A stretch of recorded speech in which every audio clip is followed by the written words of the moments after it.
ಇವತ್ತು ಯೋಗಾಚರಣೆ ಎಲ್ಲ ಕಡೆ ಹೆಚ್ಚು ಆಗಬೇಕು ಮತ್ತು ಹೆಚ್ಚು ಜನರು ಇದರಲ್ಲಿ ಭಾಗವಹಿಸಬೇಕು, ಇದರ ಪರಿಚಯ ಆಗಬೇಕು ಮತ್ತು ಇದರ ಬಗ್ಗೆ ಆಸಕ್ತಿ ಮೂಡಿಸಬೇಕು ಅಂತ ಉದ್ದೇಶದಿಂದ ನಾವು ಕೇವಲ ಇವತ್ತು ಒಂದು ದಿವಸಕ್ಕೆ ಯೋಗ ದಿನಾಚರಣೆ ಅಂತ ಮಾಡೋದಕ್ಕಿಂತ ಬೇರೆ ಬೇರೆ ಹಲವಾರು ರೀತಿಯಾಗಿ ಮಾಡ್ತಕ್ಕಂಥದ್ದು ಕೂಡ ನಮ್ಮ ಇಲಾಖೆಯಲ್ಲಿ ತಗೊಳ್ತಕ್ಕಂಥದ್ದಿದೆ. ಮುಂದಿನ ದಿವಸಗಳಲ್ಲಿ ಅದನ್ನು ರಾಜ್ಯವ್ಯಾಪ್ತಿ ಎಲ್ಲ ಕಡೆ ಯೋಗದ ಒಂದು ಅಭ್ಯಾಸವನ್ನು ಮಾಡಿಕೊಡ್ತಕ್ಕಂಥದ್ದಕ್ಕೆ ಕಾರ್ಯಕ್ರಮ ರೂಪಿಸ್ತೀವಿ. ಆದರೆ ಇವತ್ತು ಅನೇಕ ಕಡೆ ಪ್ರತಿಯೊಂದು ಜಿಲ್ಲೆಯಲ್ಲಿ, ಪ್ರತಿಯೊಂದು ತಾಲೂಕಿನಲ್ಲಿ ಮತ್ತು ಸುಮಾರು ಸಣ್ಣ ಸಣ್ಣ ಊರುಗಳಲ್ಲೂ ಕೂಡ ನಾವು ಇವತ್ತು ಯೋಗ ದಿನಾಚರಣೆನ ನಾವು ಮಾಡಿದ್ದೇವೆ. ಮತ್ತು ಮೈಸೂರಿನಲ್ಲಿ ಇವತ್ತು ವಿಶೇಷವಾದ ಅಲ್ಲೂ ಕೂಡ ಒಂದು ಕಾರ್ಯಕ್ರಮ ಇದೆ. ಸ್ಟೇಜ್ ಮೇಲೆ ಪ್ರೌಢಶಾಲೆ ಮತ್ತು ಪ್ರಾಥಮಿಕ ಶಾಲೆಗಳಲ್ಲಿ ಯೋಗ ಕಡ್ಡಾಯ ಮಾಡಬೇಕು ಅಂತ ಮನವಿ ಮಾಡಿದ್ದಾರೆ. ಅದು ಮಾನ್ಯ ಹೊರಟ್ಟಿ ಸಾಹೇಬರು ಹೇಳಿದ್ದಾರೆ. ಖಂಡಿತವಾಗಿಯೂ ಅದು ನಾವು ಮಕ್ಕಳಿಗೆ ಯೋಗ ಅಭ್ಯಾಸ ಮಾಡಿಕೊಡ್ತಕ್ಕಂಥ ಅವಕಾಶ ಮಾಡಿಕೊಟ್ರೆ ಅವ್ರಿಗೂ ಒಳ್ಳೆಯದೇ. ಅದನ್ನು ಶಿಕ್ಷಣ ಸಚಿವರಿಂದ ಕೂಡ ಮಾತನಾಡಿ ಈಗಿರುವಂಥ ಏನು ದೈಹಿಕ ಶಿಕ್ಷಕರಿದ್ದಾರೆ ಅವರಿಗೆ ಯೋಗದ ಪರಿಚಯ ಅವರು ಪ್ರಥಮವಾಗಿ ಅವ್ರಿಗೂ ಅದಕ್ಕೆ ಟ್ರೈನಿಂಗನ್ನು ಕೊಟ್ಟು ಅವ್ರ ನಂತರ ಮಕ್ಕಳಿಗೆ ಕೊಡಿಸುವಂಥದ್ದು ಮಾಡ್ಬೋದು.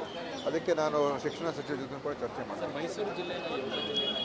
ಮೈಸೂರು ಜಿಲ್ಲೆಯ ಯೋಗ ಜಿಲ್ಲೆ ಅಂತ ಒಂದು ನಾನು ನಿನ್ನೆನೂ ಕೂಡ ಹೇಳಿದ್ದೆ, ಇವತ್ತು ಕೂಡ ಭಾಷಣದಲ್ಲಿ ಹೇಳಿದ್ದೇನೆ. ನಮ್ಮ ಉದ್ದೇಶ ಏನಂತ ಹೇಳಿದ್ರೆ, ಮೈಸೂರು ಮೊದಲಿಂದನೂ ಯೋಗಕ್ಕೆ ಪ್ರಖ್ಯಾತವಾಗಿರುವಂಥ ಒಂದು ಸ್ಥಳ, ಕೇಂದ್ರ. ಇಡೀ ವಿಶ್ವದಲ್ಲೇ ಮೈಸೂರಿಗೆ ಒಂದು ಭಾಳ ಒಂದು ಅದಕ್ಕೆ ವರ್ಚಸ್ಸಿದೆ.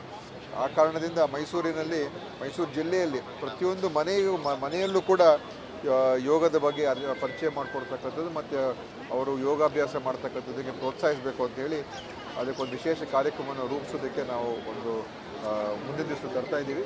ಅದನ್ನು ಇವತ್ತು ನಾನು ಹೇಳಿದ್ದೀನಿ. ಇವತ್ತು ಯೋಗಾಚರಣೆ ಎಲ್ಲ ಕಡೆ ಹೆಚ್ಚು ಆಗಬೇಕು ಮತ್ತು ಹೆಚ್ಚು ಜನರು ಇದರಲ್ಲಿ ಭಾಗವಹಿಸಬೇಕು, ಇದರ ಪರಿಚಯ ಆಗಬೇಕು ಮತ್ತು ಇದರ ಬಗ್ಗೆ ಆಸಕ್ತಿ ಮೂಡಿಸಬೇಕು ಅಂತ ಉದ್ದೇಶದಿಂದ ನಾವು ಕೇವಲ ಇವತ್ತು ಒಂದು ದಿವಸಕ್ಕೆ ಯೋಗ ದಿನಾಚರಣೆ ಅಂತ ಮಾಡೋದಕ್ಕಿಂತ ಬೇರೆ ಬೇರೆ ಹಲವಾರು ರೀತಿಯಾಗಿ ಮಾಡ್ತಕ್ಕಂಥದ್ದು ಕೂಡ ನಮ್ಮ ಇಲಾಖೆಯಲ್ಲಿ ತಗೊಳ್ತಕ್ಕಂಥದ್ದಿದೆ. ಮುಂದಿನ ದಿವಸಗಳಲ್ಲಿ ಅದನ್ನು ರಾಜ್ಯವ್ಯಾಪ್ತಿ ಎಲ್ಲ ಕಡೆ ಯೋಗದ ಒಂದು ಅಭ್ಯಾಸವನ್ನು ಮಾಡಿಕೊಡ್ತಕ್ಕಂಥದ್ದಕ್ಕೆ ಕಾರ್ಯಕ್ರಮ ರೂಪಿಸ್ತೀವಿ. ಆದರೆ ಇವತ್ತು ಅನೇಕ ಕಡೆ ಪ್ರತಿಯೊಂದು ಜಿಲ್ಲೆಯಲ್ಲಿ, ಪ್ರತಿಯೊಂದು ತಾಲೂಕಿನಲ್ಲಿ ಮತ್ತು ಸುಮಾರು ಸಣ್ಣ ಸಣ್ಣ ಊರುಗಳಲ್ಲೂ ಕೂಡ ನಾವು ಇವತ್ತು ಯೋಗ ದಿನಾಚರಣೆನ ನಾವು ಮಾಡಿದ್ದೇವೆ. ಮತ್ತು ಮೈಸೂರಿನಲ್ಲಿ ಇವತ್ತು ವಿಶೇಷವಾದ ಅಲ್ಲೂ ಕೂಡ ಒಂದು ಕಾರ್ಯಕ್ರಮ ಇದೆ. ಸ್ಟೇಜ್ ಮೇಲೆ ಪ್ರೌಢಶಾಲೆ ಮತ್ತು ಪ್ರಾಥಮಿಕ ಶಾಲೆಗಳಲ್ಲಿ ಯೋಗ ಕಡ್ಡಾಯ ಮಾಡಬೇಕು ಅಂತ ಮನವಿ ಮಾಡಿದ್ದಾರೆ. ಅದು ಮಾನ್ಯ ಹೊರಟ್ಟಿ ಸಾಹೇಬರು ಹೇಳಿದ್ದಾರೆ. ಖಂಡಿತವಾಗಿಯೂ ಅದು ನಾವು ಮಕ್ಕಳಿಗೆ ಯೋಗ ಅಭ್ಯಾಸ ಮಾಡಿಕೊಡ್ತಕ್ಕಂಥ ಅವಕಾಶ ಮಾಡಿಕೊಟ್ರೆ ಅವ್ರಿಗೂ ಒಳ್ಳೆಯದೇ.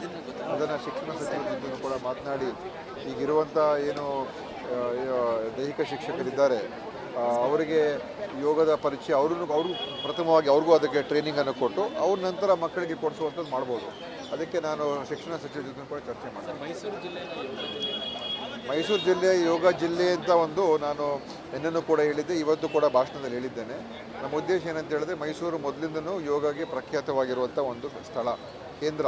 ಇಡೀ ವಿಶ್ವದಲ್ಲೇ ಮೈಸೂರಿಗೆ ಒಂದು ಭಾಳ ಒಂದು ಅದಕ್ಕೆ ವರ್ಚಸ್ಸಿದೆ.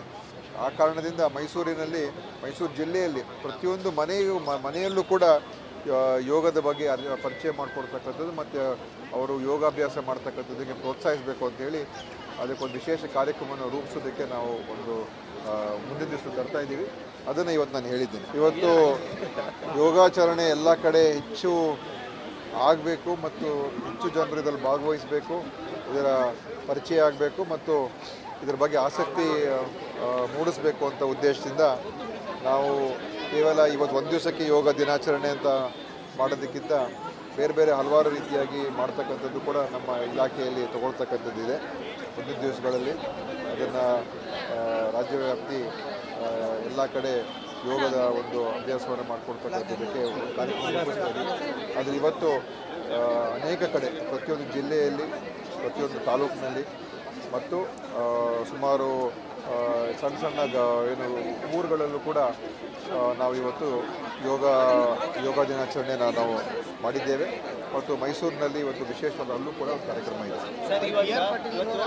ಸ್ಟೇಜ್ ಮೇಲೆ ಪ್ರೌಢಶಾಲೆ ಮತ್ತು ಪ್ರಾಥಮಿಕ ಶಾಲೆಗಳಲ್ಲಿ ಯೋಗ ಕಡ್ಡಾಯ ಮಾಡಬೇಕು ಅಂತ ಮನವಿ ಮಾಡಿದ್ದಾರೆ. ಅದು ಮಾನ್ಯ ಹೊರಟ್ಟಿ ಸಾಹೇಬರು ಹೇಳಿದ್ದಾರೆ. ಖಂಡಿತವಾಗಿಯೂ ಅದು ನಾವು ಮಕ್ಕಳಿಗೆ ಯೋಗ ಅಭ್ಯಾಸ ಮಾಡಿಕೊಡ್ತಕ್ಕಂಥ ಅವಕಾಶ ಮಾಡಿಕೊಟ್ರೆ ಅವ್ರಿಗೂ ಒಳ್ಳೆಯದೇ. ಅದನ್ನು ಶಿಕ್ಷಣ ಸಚಿವರ ಜೊತೆ ಕೂಡ ಮಾತನಾಡಿ ಈಗಿರುವಂಥ ಏನು ದೈಹಿಕ ಶಿಕ್ಷಕರಿದ್ದಾರೆ ಅವರಿಗೆ ಯೋಗದ ಪರಿಚಯ ಅವರು ಪ್ರಥಮವಾಗಿ ಅವ್ರಿಗೂ ಅದಕ್ಕೆ ಟ್ರೈನಿಂಗನ್ನು ಕೊಟ್ಟು ಅವ್ರ ನಂತರ ಮಕ್ಕಳಿಗೆ ಕೊಡಿಸುವಂಥದ್ದು ಮಾಡ್ಬೋದು. ಅದಕ್ಕೆ ನಾನು ಶಿಕ್ಷಣ ಸಚಿವರ ಜೊತೆ ಕೂಡ ಚರ್ಚೆ ಮಾಡಿದೆ. ಮೈಸೂರು ಜಿಲ್ಲೆಯ ಯೋಗ ಜಿಲ್ಲೆ ಅಂತ ಒಂದು ನಾನು ನಿನ್ನೆನೂ ಕೂಡ ಹೇಳಿದ್ದೆ, ಇವತ್ತು ಕೂಡ ಭಾಷಣದಲ್ಲಿ ಹೇಳಿದ್ದೇನೆ.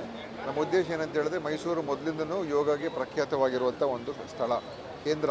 ಇಡೀ ವಿಶ್ವದಲ್ಲೇ ಮೈಸೂರಿಗೆ ಒಂದು ಭಾಳ ಒಂದು ಅದಕ್ಕೆ ವರ್ಚಸ್ಸಿದೆ. ಆ ಕಾರಣದಿಂದ ಮೈಸೂರು ಜಿಲ್ಲೆಯಲ್ಲಿ ಪ್ರತಿಯೊಂದು ಮನೆಯಲ್ಲೂ ಕೂಡ ಯೋಗದ ಬಗ್ಗೆ ಪರಿಚಯ ಮಾಡಿಕೊಡ್ತಕ್ಕಂಥದ್ದು ಮತ್ತು ಅವರು ಯೋಗಾಭ್ಯಾಸ ಮಾಡ್ತಕ್ಕಂಥದ್ದಕ್ಕೆ ಪ್ರೋತ್ಸಾಹಿಸಬೇಕು ಅಂತೇಳಿ ಅದಕ್ಕೊಂದು ವಿಶೇಷ ಕಾರ್ಯಕ್ರಮವನ್ನು ರೂಪಿಸೋದಕ್ಕೆ ನಾವು ಒಂದು ಮುಂದಿನ ದಿವಸ ತರ್ತಾ ಇದ್ದೀವಿ. ಅದನ್ನು ಇವತ್ತು ನಾನು ಹೇಳಿದ್ದೀನಿ. ಇವತ್ತು ಯೋಗಾಚರಣೆ ಎಲ್ಲ ಕಡೆ ಹೆಚ್ಚು ಆಗಬೇಕು ಮತ್ತು ಹೆಚ್ಚು ಜನರು ಇದರಲ್ಲಿ ಭಾಗವಹಿಸಬೇಕು, ಇದರ ಪರಿಚಯ ಆಗಬೇಕು ಮತ್ತು ಇದರ ಬಗ್ಗೆ ಆಸಕ್ತಿ ಮೂಡಿಸಬೇಕು ಅಂತ ಉದ್ದೇಶದಿಂದ ನಾವು ಕೇವಲ ಇವತ್ತು ಒಂದು ದಿವಸಕ್ಕೆ ಯೋಗ ದಿನಾಚರಣೆ ಅಂತ ಮಾಡೋದಕ್ಕಿಂತ ಬೇರೆ ಹಲವಾರು ರೀತಿಯಾಗಿ ಮಾಡ್ತಕ್ಕಂಥದ್ದು ಕೂಡ ನಮ್ಮ ಇಲಾಖೆಯಲ್ಲಿ ತಗೊಳ್ತಕ್ಕಂಥದ್ದಿದೆ. ಮುಂದಿನ ದಿವಸಗಳಲ್ಲಿ ಅದನ್ನು ರಾಜ್ಯವ್ಯಾಪ್ತಿ ಎಲ್ಲ ಕಡೆ ಯೋಗದ ಒಂದು ಅಭ್ಯಾಸವನ್ನು ಮಾಡಿಕೊಡ್ತಕ್ಕಂಥದ್ದಕ್ಕೆ ಒಂದು ಕಾರ್ಯಕ್ರಮ ರೂಪಿಸ್ತಾ ಇದ್ದೀವಿ.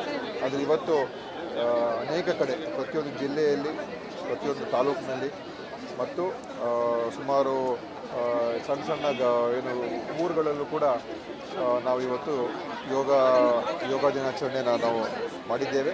ಮತ್ತು ಮೈಸೂರಿನಲ್ಲಿ ಇವತ್ತು ವಿಶೇಷವಾದ ಅಲ್ಲೂ ಕೂಡ ಒಂದು ಕಾರ್ಯಕ್ರಮ ಇದೆ. ಸ್ಟೇಜ್ ಮೇಲೆ ಪ್ರೌಢಶಾಲೆ ಮತ್ತು ಪ್ರಾಥಮಿಕ ಶಾಲೆಗಳಲ್ಲಿ ಯೋಗ ಕಡ್ಡಾಯ ಮಾಡಬೇಕು ಅಂತ ಮನವಿ ಮಾಡಿದ್ದಾರೆ. ಅದು ಮಾನ್ಯ ಹೊರಟ್ಟಿ ಸಾಹೇಬರು ಹೇಳಿದ್ದಾರೆ. ಖಂಡಿತವಾಗಿಯೂ ಅದು ನಾವು ಮಕ್ಕಳಿಗೆ ಯೋಗ ಅಭ್ಯಾಸ ಮಾಡಿಕೊಡ್ತಕ್ಕಂಥ ಅವಕಾಶ ಮಾಡಿಕೊಟ್ರೆ ಅವ್ರಿಗೂ ಒಳ್ಳೆಯದೇ. ಅದನ್ನು ಶಿಕ್ಷಣ ಸಚಿವರ ಜೊತೆ ಕೂಡ ಮಾತನಾಡಿ ಈಗಿರುವಂಥ ಏನು ದೈಹಿಕ ಶಿಕ್ಷಕರಿದ್ದಾರೆ ಅವರಿಗೆ ಯೋಗದ ಪರಿಚಯ ಅವರು ಪ್ರಥಮವಾಗಿ ಅವ್ರಿಗೂ ಅದಕ್ಕೆ ಟ್ರೈನಿಂಗನ್ನು ಕೊಟ್ಟು ಅವ್ರ ನಂತರ ಮಕ್ಕಳಿಗೆ ಕೊಡಿಸುವಂಥದ್ದು ಮಾಡ್ಬೋದು. ಅದಕ್ಕೆ ನಾನು ಶಿಕ್ಷಣ ಸಚಿವರ ಜೊತೆ ಕೂಡ ಚರ್ಚೆ ಮಾಡಿದೆ. ಮೈಸೂರು ಜಿಲ್ಲೆಯ ಯೋಗ ಜಿಲ್ಲೆ ಅಂತ ಒಂದು ನಾನು ನಿನ್ನೆನೂ ಕೂಡ ಹೇಳಿದ್ದೆ, ಇವತ್ತು ಕೂಡ ಭಾಷಣದಲ್ಲಿ ಹೇಳಿದ್ದೇನೆ. ನಮ್ಮ ಉದ್ದೇಶ ಏನಂತ ಹೇಳಿದ್ರೆ ಮೈಸೂರು ಮೊದಲಿಂದನೂ ಯೋಗಕ್ಕೆ ಪ್ರಖ್ಯಾತವಾಗಿರುವಂಥ ಒಂದು ಸ್ಥಳ, ಕೇಂದ್ರ. ಇಡೀ ವಿಶ್ವದಲ್ಲೇ ಮೈಸೂರಿಗೆ ಒಂದು ಭಾಳ ಒಂದು ಅದಕ್ಕೆ ವರ್ಚಸ್ಸಿದೆ. ಆ ಕಾರಣದಿಂದ ಮೈಸೂರು ಜಿಲ್ಲೆಯಲ್ಲಿ ಪ್ರತಿಯೊಂದು ಮನೆಯಲ್ಲೂ ಕೂಡ ಯೋಗದ ಬಗ್ಗೆ ಪರಿಚಯ ಮಾಡಿಕೊಡ್ತಕ್ಕಂಥದ್ದು ಮತ್ತು ಅವರು ಯೋಗಾಭ್ಯಾಸ ಮಾಡ್ತಕ್ಕಂಥದ್ದಕ್ಕೆ ಪ್ರೋತ್ಸಾಹಿಸಬೇಕು ಅಂತೇಳಿ ಅದಕ್ಕೊಂದು ವಿಶೇಷ ಕಾರ್ಯಕ್ರಮವನ್ನು ರೂಪಿಸೋದಕ್ಕೆ ನಾವು ಒಂದು ಮುಂದಿನ ದಿವಸ ತರ್ತಾ ಇದ್ದೀವಿ. ಅದನ್ನು ಇವತ್ತು ನಾನು ಹೇಳಿದ್ದೀನಿ.